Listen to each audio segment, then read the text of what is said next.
Halo teman-teman, perkenalkan nama saya Siheman Halawa, kelas 10 jurusan IPS. Di sini saya akan memprestasikan prodi pendidikan sejarah. Sejarah yang saya prestasikan adalah sejarah yang ada di Kepulauan Nias. Salah satunya adalah Tari Moyo. Tari Moyo, budaya masyarakat Nias. Kepulauan Nias adalah salah satu wilayah yang terletak di bagian barat Provinsi Sumatera Utara. Kepulauan Nias dipenuhi banyak prasejarah dan simbol-simbol makna. Salah satunya adalah Tari Moyo. Tari Moyo adalah salah satu seni tari tradisional yang ada pada masyarakat Nias yang tersebar di seluruh wilayah mulai dari Nias Utara hingga di Kepulauan Batu di Nias Selatan.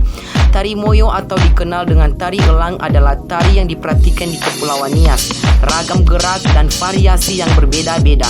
Karya ini berasal hingga kini belum diketahui secara pasti. Akan tetapi tarian ini sudah diperhatikan secara turun-temurun oleh masyarakat Nias hingga saat ini. Menurut penelitian terdapat 3 versi kejelasan prasejarah mengenai Tari Moyo. Versi pertama menyebutkan bahwa Tari Moyo awalnya dilahir dari pertikaian antara seekor burung elang dan seekor induk ayam. Dalam pertikaian tersebut, induk ayam menggerakkan seluruh kekuatan untuk melindungi anaknya dari serangan elang dan panas. Dengan tekad yang kuat, induk ayam berhasil melampaui batasan dan mengimbangi setiap gerakan elang tersebut. Versi kedua menceritakan Tari Moyo berasal dari kisah penantian seorang gadis terhadap kekasihnya yang pergi berperang. Setelah sekian lama menanti, kekasih yang dia cintai tidak pernah kembali. Karena kerinduannya, ia lalu berdoa dalam hati agar para leluhur mengutusnya menjadi seekor burung elang sehingga dapat terbang ke langit untuk mencari kekasih tersebut. Kutukan tersebut akan dicabut apabila ia berhasil menemukan kekasihnya. Para leluhur kemudian mengabulkan keinginannya. Lalu ia menjadi seekor burung elang dan segera terbang seperti yang dia inginkan. Bertahun-tahun setelah itu, ia pun berhasil mengelilingi seluruh pulau. Tetapi ia tidak pernah menemukan kekasih yang dia cari. Perempuan itu pun merasa kecewa dan ia terjebak dalam wujud seekor burung elang. Konon Anda percaya bahwa burung itu masih tetap hidup dan terus terbang mengelilingi Pulau Nias dengan harapan bahwa ia akan menemukan kekasihnya yang telah lama hilang. Versi ketiga berasal dari Nias Selatan, yaitu Tari Moyo Fanaro Boto, tarian elang mendirikan batu.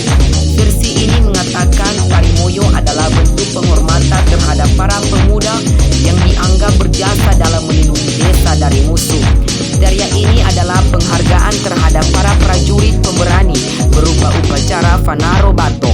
Tari Moyo Fanaro Bato ini para penari melantunkan hoho atau syair berupa pujian pahlawan dan keberanian. Puncak dari prosesi ini adalah pengambilan batu besar, memajang dan kemudian didirikan di depan rumah para pahlawan sebagai monumen atau tanda bahwa rumah itu dihuni oleh para pahlawan perang atau bales samui. Proses pendirian monumen batu tersebut dinamai upacara Bato di Tarue. Dari Moyo Fanaro Bato harus ada prajurit yang jumlahnya bisa mencapai 60 orang dengan pakaian pralengkap. Para prajurit bergandengan tangan sambil melompat kecil mengelilingi para penari untuk melindungi mereka dari bahaya yang tak terduga. Tari Moyo disimbolkan sebagai sarana pembentukan karakter yang kuat, yang menumbuhkan rasa kebersamaan wanita di sosok Pulau Nias, rasa ikut memiliki, rasa tanggung jawab, kekompakan, dan rasa keterikatan dan rasa sayang. Tari Moyo juga memiliki unsur pendukung yang dapat diajarkan antara lain berlaku pertunjukan, tata busana dan tata rias, stil atau waktu dan tempat pertunjukan, pola lantai, serta gerak tari dan instrumen pengiring. Pelakon pertunjukan Tari Moyo didasarkan oleh perempuan secara berpasangan mulai dari 2 orang, 4 orang, 6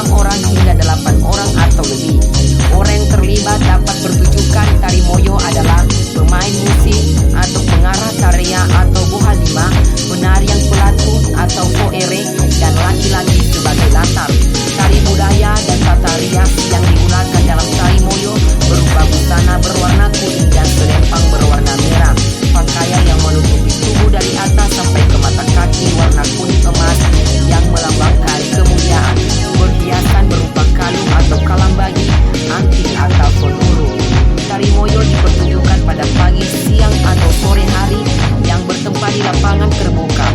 Tari Moyo ditarikan pada rangkaian pelaksanaan ritual untuk menghormati tamu atau famee afo. Tari Moyo adalah merupakan suatu bentuk kesenian dan sejarah yang dipersembahkan sebagai bentuk hiburan kepada kaum bangsa.